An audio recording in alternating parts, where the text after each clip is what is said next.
How to fix the screen resolution problem on Windows. Hi everyone, welcome back to another tutorial. Today I'm going to teach you on how to fix the screen resolution problem on Windows. First of all, right-click and go to Display Settings. Look for the recommended resolution in the Display Resolution section. The second step to be done is right-click on the Windows icon and go to the Device Manager. Now first of all, in Display Adapter, click on the Display Adapters and right-click your drive and click on Update Driver.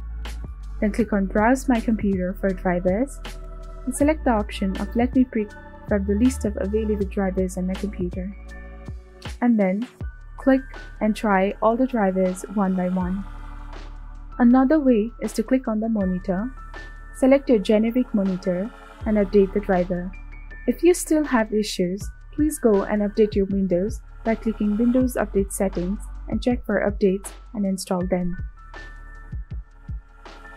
This is how you can fix screen resolution problem on Windows. If you found this video helpful, do not forget to like, comment, share, and subscribe to the channel for more amazing updates. Thank you. See you in the next video.